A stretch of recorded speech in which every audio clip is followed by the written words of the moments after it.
Welcome to special live. నేను రమా మండువ. ఈ రోజు లైవ్లో భాగంగా మనం తీసుకోబోతున్న టాపిక్ ఏంటంటే మైలవరం వైఎస్ఆర్సీపీ ఎమ్మెల్యే వసంత కృష్ణప్రసాద్ ఈరోజు జగన్మోహన్ రెడ్డి మీద తిరుగుబాటుకు సిద్ధమవుతున్నారా అంటే అవుననే చెప్పాలి. గత కొన్ని రోజులుగా మైలవరంలో ఎస్పెషల్లీ వసంత కృష్ణప్రసాద్ విషయంలో Jaganmohan Reddy touch me not అన్నట్టు కూడా వ్యవహరిస్తూ వస్తున్నారు. అసలు ఒక మాటలో చెప్పాలి అంటే ఆయనకు పొమ్మనకుండా పొగబెడుతున్నారు పార్టీలో అన్న చర్చ అయితే ఎప్పటి నుంచో ఉంది. దాన్ని ఎండార్స్ చేసే విధంగా జగన్మోహన్ రెడ్డి గత కొన్ని రోజులుగా సిట్టింగుల మార్పు పేరుతో వ్యవహరిస్తున్న విధానంతో నిజంగానే ఈరోజు వసంత సఫికేషన్ ఫీల్ అవుతూ ఉన్నారు. ఈరోజు ఆయన పూర్తి స్థాయిలో కాన్స్టిట్యున్సీకి కూడా అందుబాటులో లేకుండా ఆయన హైదరాబాద్కే పరిమితమయ్యారు. అదేవిధంగా జగన్మోహన్ రెడ్డి బర్త్డే కూడా చాలా ఘనంగా జరుపుకున్నారు. అలాంటి బర్త్డే వేడుకలకు కూడా తన కాన్స్టిట్యున్సీలో జరిగిన అలాంటి కార్యక్రమాలు కూడా ఈరోజు వసంత దూరంగా ఉంటూ వచ్చారు. సో ఇలాంటి చర్యలతో జగన్మోహన్ రెడ్డికి ఒక స్ట్రాంగ్ ఇండికేషన్ అయితే వసంత కృష్ణప్రసాద్ ఇచ్చే ప్రయత్నం అయితే చేశారని చర్చ జరుగుతోంది.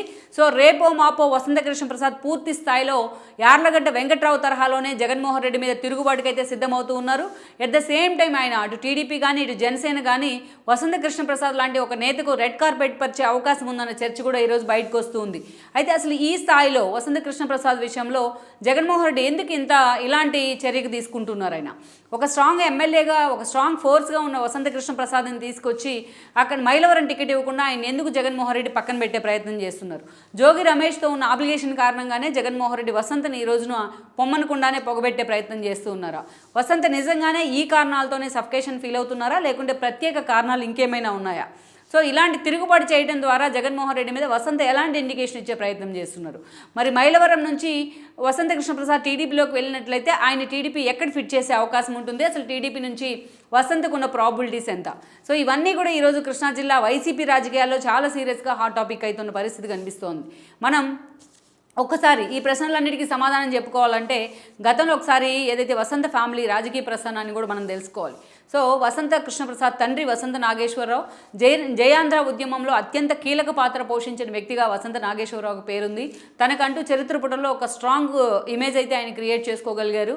ఇక ఎన్టీఆర్ పార్టీ పెట్టిన తర్వాత ఆయన అటు సుదీర్ఘకాలం అటు రాజకీయాల్లో కూడా తనదైన స్టాంప్ అయితే వేయగలిగారు. ప్రత్యేకించి ఎన్టీఆర్ హయాంలో వంగవీటి రంగా లాంటి వాళ్ళ మర్డర్ కేసు అంశంలో అట్లాంటి టైంలో ఆయన అత్యంత కీలక శాఖ మంత్రులుగా కూడా ఎన్టీఆర్ క్యాబినెట్లో పనిచేయడం జరిగింది. అలా వసంత నాగేశ్వరరావు సుదీర్ఘకాలం రాష్ట్ర రాజకీయాలతో ఆయనకు విడదీయలేని ఉమ్మడి రాష్ట్ర రాజకీయాలతో విడదీయలేని ఒక అనుబంధం ఉంది. అదే స్థాయిలో తనకంటూ ఒక సోలో ఇమేజ్ ఉంది ఉమ్మడి కృష్ణా జిల్లా రాజకీయాల్లో. సో ఆయన కొడుకుగా తర్వాత రోజుల్లో వసంత కృష్ణప్రసాద్ ఎంట్రీ ఇవ్వడం జరిగింది. అది కూడా టీడీపీ నుంచి ఆయన రాజకీయ రంగేట్రం చేసే ప్రయత్నం చేశారు. సో అనేక పదవులు కూడా టీడీపీ నుంచి ఆయన నామినేటెడ్ పోస్టులు కూడా అలంకరించడం జరిగింది. అయితే ఆయన ప్రత్యేకించి మనం చూసినట్లయితే నందిగామ నియోజకవర్గం ఎప్పుడైతే పునర్విభజన జరగకముందు అది రిజర్వ్డ్ కాన్స్టిట్యున్సీ కాకముందు నందిగామ నుంచి పోటీ చేసి ఆయన ఓడిపోయిన పరిస్థితి కూడా ఉంది. సో ఆ తర్వాత రోజుల్లో రిజర్వ్డ్ కాన్స్టిట్యున్సీగా మారిన తర్వాత నందిగామ నుంచి తంగిరాల ప్రభాకర్ గెలుపులో కూడా ఆయన కీలక పాత్ర పోషించారు. ఆ తర్వాత ఆయన చనిపోయిన క్రమంలో ఆయన కూతురు సౌమ్య గెలుపులో కూడా ఆయన కీలక పాత్రే పోషించారు వసంత కృష్ణప్రసాద్. సో ఆ ఫ్యామిలీకి అయితే నిజంగానే ఒక ఇండివిజువల్ ఎక్స్పోజర్ అయితే ఉంది మైలవరం కాన్స్టిట్యున్సీ కావచ్చు, కృష్ణా జిల్లా మొత్తం మీద.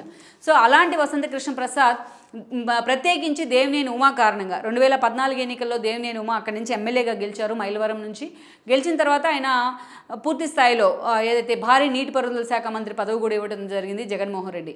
అటు సీనియర్ మంత్రిగా ఉన్నారు ఆయన, సుదీర్ఘకాలం 5 ఏళ్ల పాటు ఒక మంత్రిగా పనిచేసిన ఆ స్థాయిలో జిల్లా మీద ఫోకస్ పెట్టలేదు. జిల్లాలో ఒక నేతల మధ్య ఒక ఆధిపత్య పోరుకైతే ఆయన కారణమయ్యారన్న విమర్శలు అయితే ఉన్నాయి అప్పటి నుంచి.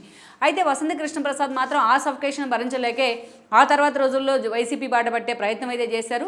దట్టు ఆ రోజు చూస్తే ఎవరైతే దేవినేని ఉమాని కాదని 2019 ఎన్నికల్లో వసంత కృష్ణప్రసాద్కు టికెట్ ఇచ్చే పరిస్థితి టీడీపీలోనే లేదు. సో అలాంటి సిచ్యువేషన్లో వసంత కృష్ణప్రసాద్కు వైఎస్ఆర్సీపీ రెడ్ కార్పెట్ వేసింది. వసంత కృష్ణప్రసాద్ మైలవరం టికెట్ తీసుకుని అక్కడి నుంచి ఎమ్మెల్యేగా భారీ మెజారిటీతో కూడా గెలవడం జరిగింది. గెలిచిన తర్వాత ఒక లెక్క అన్నట్టుగా అక్కడ పరిస్థితి అయితే మారింది. జోగి రమేష్ కూడా గత ఎన్నికల్లో పెడన్ నుంచి గెలిచారు. జగన్మోహన్ రెడ్డి రెండోసారి మంత్రివర్గ పునర్వ్యవస్థీకరణలో భాగంగా జోగి రమేష్కి ఏదైతే మంత్రి పదవి ఇవ్వడం జరిగింది. మామూలుగా అయినట్లయితే 2014 ఎన్నికల్లో మైలవరం నుంచి పోటీ చేసిన చరిత్ర ఉంది జోగి రమేష్కు. ఆయన దేవినేని చేతిలో ఓడిపోయారు ఆ రోజున. అయితే ఆయనకు పెడన్తో పాటు పెడన్ నుంచి కాంగ్రెస్ నుంచి ఒకసారి ఆయన ఎమ్మెల్యే అయ్యారు, మొన్న మళ్ళీ ఎమ్మెల్యే కావడం జరిగింది. అందుకే ఆయన అటు పెడన్తో పాటు ఇటు మైలవరం మీద కూడా చాలా సీరియస్గా ఫోకస్ పెట్టారు. అటు మైనింగ్ మొదలుకొని అనేక ఇసుక రీచ్లు మొదలుకొని అనేక అంశాల్లో ఆయన వేలు పెట్టారన్న విమర్శలు అయితే ఎప్పటి నుంచో ఉన్నాయి. ఇక ఒక మాటలో చెప్పాలి అంటే దేవినేని ఏదైతే వసంత కృష్ణప్రసాద్ వర్సెస్ జోగి రమేష్ అన్నట్టుగా పరిణామాలు చాలా రోజుల పాటు నడుస్తూ వచ్చాయి. ఒక మంత్రి నిర్వహించే సమీక్షా సమావేశాలకు వసంత గైర్హాజరైన సందర్భాలు ఉన్నాయి. వసంత అనుచరులతోని అటు ఏదైతే పెడన్ రమేష్ అనుచరులు పోటీ పడ్డ పరిస్థితులు ఉన్నాయి. అలా వాళ్ళిద్దరి మధ్య ఒక నెగోషియేషన్, ఒక ఆధిపత్య పోరైతే ఎప్పుడు నుంచో నడుస్తుంది. వసంత కాన్స్టిట్యున్సీలో జోగి రమేష్ ఇన్వాల్వ్ అవుతున్నా జగన్మోహన్ రెడ్డి ఆయనకి ఎందుకు చెక్ పెట్టట్లేదన్న విమర్శ కూడా ఉంది. ఇదే అంశాన్ని గత 2 ఏళ్ల కాలంగా వసంత ఎక్స్పోజ్ చేస్తూ వస్తున్నారు. జోగి రమేష్ తీరుని ఎక్స్ప్లాయిట్ చేస్తూ వస్తున్నారు. వచ్చే ఎన్నికల్లో జోగి రమేష్కే టికెట్ ఇచ్చుకోండి, నాకేం అభ్యంతరం లేదన్నట్టుగా ఆయన చాలా స్ట్రాంగ్గా కూడా వార్నింగ్ కూడా ఇచ్చే ప్రయత్నం చేశారు చాలాసార్లు. అయినా జగన్మోహన్ రెడ్డి వీళ్ళిద్దరిని పిలిపించుకొని తాడేపల్లిలో ఒక పంచాయతీ చేసినప్పటికీ బట్ దానికైతే ఒక సుదీర్ఘంగా ఒక ఫుల్ స్టాప్ అయితే పడలేదు ఆధిపత్య పోరుకు కానీ ఆ పంచాయతీకి కానీ. ఆ తర్వాత మనం చూసినట్లయితే ప్రత్యేకించి వసంత కృష్ణప్రసాద్ వాళ్ళ తండ్రి ఎవరైతే ఉన్నారో వసంత నాగేశ్వరరావు ఎన్టీఆర్ హెల్త్ యూనివర్సిటీ పేరు మారుస్తూ జగన్మోహన్ రెడ్డి నిర్ణయం తీసుకున్న క్రమంలో ఆ రోజున వసంత నాగేశ్వరరావు మీడియా ముందుకు వచ్చి చాలా జగన్మోహన్ రెడ్డి టార్గెట్ చేసేలా మాట్లాడారు, తన సొంత కొడుకు వైఎస్ఆర్సీపీ ఎమ్మెల్యేగా ఉన్నప్పటికీ. బట్ అదే స్థాయిలో కమ్మ సామాజిక వర్గానికి జగన్మోహన్ రెడ్డి ఎందుకు మంత్రి పదవి ఇవ్వట్లేదని కూడా ఆయన క్వశ్చన్ చేశారు.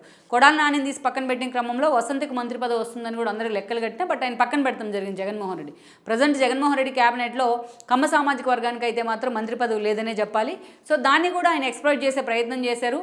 నేను ఏదైతే వసంత కృష్ణప్రసాద్ కూడా అటు టీడీపీ మద్దతు ఇస్తున్న అమరావతి విషయంలో ఒక స్టాండ్ తీసుకోబోతున్నాను, అమరావతి రైతుల తరపున నేను నిలబడబోతున్నాను అంటూ టీడీపీకి ఫేవర్ చేసేలా ఆయన మాట్లాడటం జరిగింది.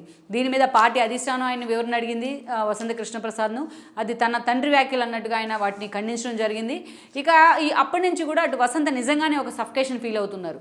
జగన్మోహన్ రెడ్డి స్వయంగా ఇన్వాల్వ్ అయ్యి జోగి రమేష్ని పక్కన ఉండాలని చెప్పినప్పటికీ ఆ స్థాయిలో గ్రౌండ్ రియాలిటీలో పరిస్థితి లేదన్నది వాస్తవం. ఇక అదే సమయంలో నెక్స్ట్ ఎలక్షన్స్లో తాను పెడన్ నుంచి కాకుండా మైలవరం నుంచే పోటీ చేయబోతున్నానంటూ జోగి రమేష్ పదే పదే మైలవరంలో సభలు సమావేశాలు పెట్టి మరీ వసంతను టార్గెట్ చేసే ప్రయత్నం చేస్తున్నారు. అంటే వితిన్ ద పార్టీలోనే వితిన్ ద కాన్స్టిట్యున్సీలోనే ఇద్దరు నేతలు అన్నట్టుగా అక్కడ తీరైతే మారిపోయింది. అందుకే ఒకరిపై ఒకరు కారాలు మిరియాలు నూరుకుంటున్న పరిస్థితి. ఈ సిచ్యువేషన్తోనే వసంత కృష్ణప్రసాద్ పూర్తిగా జగన్మోహన్ రెడ్డి మీద తిరుగుబాటు జెండా ఎగరేశారన్న విమర్శలు ఉన్నాయి. ఇక వసంత నాగేశ్వర్ లాంటి వాళ్ళు గట్టిగా మాట్లాడిన తర్వాత త్వరలోనే ఆయన బయటికి వెళ్ళిపోతున్నారు పార్టీలోంచి వసంత కృష్ణప్రసాద్ని తీసుకుని అన్న చర్చ కూడా జరిగింది అప్పట్లో. అయినా ఆయన సంయమనం పాటిస్తూ వచ్చారు వసంత కృష్ణప్రసాద్. అయితే టీడీపీలోకి వెళ్ళినట్లయితే ఆల్రెడీ మైలవరం ఇన్ఛార్జిగా దేవినేని ఉన్నారు. మరి దేవినేని కాదని వసంతకి ఎంతవరకు టికెట్ ఇచ్చే అవకాశం ఉందనేది అయితే ఒక చర్చ. బట్ నిజంగానే వసంత వచ్చినట్లయితే ఆయన పార్టీలోకి తీసుకుని ఆయనకు మైలవరం టికెట్ ఇచ్చి దేవినేని ఉమాను అవసరమైతే ఎంపీగా పంపిస్తారు, మందర ఎంపీగా అన్న చర్చ కూడా అప్పట్లో నడిచింది. ఇక తాజాగా చూసినట్లయితే సిట్టింగుల మార్పు అనే ఒక ప్రక్రియని జగన్మోహన్ రెడ్డి తెర మీదకి తీసుకొచ్చారు. అందరూ సఫికేషన్ ఫీల్ అవుతున్నా హలో లక్ష్మణ అంటూ ఎమ్మెల్యేలంతా మొత్తుకుంటున్నా జగన్మోహన్ రెడ్డి మాత్రం తను అనుకున్న విషయానికే స్టాండ్ బై ఉంటూ ఈరోజు ఎమ్మెల్యేలు మొత్తాన్ని కూడా డిఫెన్స్లో పడేస్తున్నారు. ఈ క్రమంలోనే తాజాగా ఉమ్మడి కృష్ణా జిల్లా సమావేశాన్ని కూడా జగన్మోహన్ రెడ్డి నిర్వహించడం జరిగింది. దానిలో భాగంగా ఈరోజు మైలవరం టికెట్ జోగి రమేష్కి అంటూ కూడా అనౌన్స్మెంట్ అయితే వచ్చింది. అధికారికంగా ప్రకటన లేకున్నా ఈరోజు ఆ టికెట్ మాత్రం జోగి రమేష్కి ఇచ్చేందుకే జగన్మోహన్ రెడ్డి పచ్చజెండా ఊపున్నారు. ఈ పరిణామాల తర్వాత పూర్తి స్థాయిలో వసంత ఒక సైలెంట్ అయిపోయారు. ఆయన పూర్తి స్థాయిలో ఆయన హైదరాబాద్కే పరిమితమయ్యారు. తాడేపల్లి నుంచి ఆయన రావాలని చెప్పి అనేక రకాలుగా పార్టీ నేతలు సీనియర్ నేతలతో పాటు సజ్జల రామకృష్ణారెడ్డి లాంటి వాళ్ళు ఫోన్ చేసినా ఆయన ఫోన్ కూడా స్విచ్ ఆఫ్ చేసుకుని పూర్తిగా హైదరాబాద్కే పరిమితమయ్యారన్న వాదనలు వినిపిస్తున్నాయి. పూర్తిగా హర్ట్ అయ్యారన్న చర్చ కూడా జరుగుతోంది. తన అనుచరులు కూడా ఆయన అందుబాటులోకి రాలేదని కూడా చెప్తున్నారు. ఇక జగన్మోహన్ రెడ్డి పుట్టినరోజు వేడుకలు చాలా ఘనంగా జరిగాయి జిల్లా వ్యాప్తంగా. అలాంటి పుట్టినరోజు వేడుకలకు కూడా ఈరోజు వసంత కృష్ణప్రసాద్ దూరంగా ఉంటూ వచ్చారు. ఇక ఈ ఇండికేషన్ ద్వారా త్వరలోనే జగన్మోహన్ రెడ్డి మీద తిరుగుబాటుకు వసంత సిద్ధమవుతున్నారన్న ఇండికేషన్ కూడా వచ్చింది. గతంలో యార్లగడ్డ లాంటి వాళ్ళు పార్టీని విడిచిపెట్టినప్పుడు కూడా ఇలాంటి సిచ్యువేషన్ వచ్చినా అప్పటి నుంచి ఆయన చాలా సమయంతో ఓర్పుతో కొనసాగుతూ వచ్చారు తన సీటు విషయంలో. కానీ ఈరోజు ఎట్టకేలకు జోగి రమేష్ లాంటి వాళ్ళని తీసుకొచ్చి తను ఉన్నా కూడా అక్కడ ఇంప్లాంట్ చేసే ప్రయత్నం చేయడం మాత్రం వసంత డైజెస్ట్ చేసుకోలేకపోతున్నారు. అందుకే ఏకంగా జగన్మోహన్ రెడ్డి మీద తండ్రితో కలిసి తిరుగుబాటుకు ఆయన సిద్ధమవుతున్నారన్న చర్చ కూడా ఉంది. మరి రేపో మాపో వసంత నుంచి ఊహించని తిరుగుబాటును జగన్మోహన్ రెడ్డి అయితే ఫేస్ చేయబోతున్నారంటున్నారు. ఈ పరిణామాలను ముందుగా ఊహించి ఆయనకు పొమ్మనకుండా పొగబెట్టే ప్రయత్నం వైఎస్ఆర్సీపీ చేసిందన్న కొన్ని లీకులు కూడా వస్తున్నాయి. మరి ఈ పరిణామాలతో టీడీపీలోకి వెళ్తానంటే వసంత విషయంలో టీడీపీ ఎలా యాక్షన్ ప్లాన్ రూపొందించబోతోంది. మరి వసంత వచ్చినట్లయితే ముందు టికెట్ సంగతి పక్కన పెడితే ఆయనకి రెడ్ కార్పెట్ పరిచి మరీ తీసుకునే అవకాశం అయితే టీడీపీలో స్పష్టంగా కనిపిస్తోంది. మరి ఈ పరిణామాలు మైలవరం రాజకీయాలను వైఎస్ఆర్సీపీ మీద కృష్ణప్రసాద్ ఎలా వ్యవహరిస్తున్నారన్న అంశాన్ని కూడా త్వరలోనే ఒక క్లారిటీకి అయితే తీసుకురాబోతున్నాయి. మొత్తం మీద ఈ పరిణామాలు మాత్రం వసంత వర్సెస్ జగన్మోహన్ రెడ్డి అన్న తీరుగా అయితే మారబోతున్నాయని మనం చెప్పక తప్పదు. ఈ వీడియో మీకు నచ్చినట్లయితే please share, like and subscribe R24 Telugu.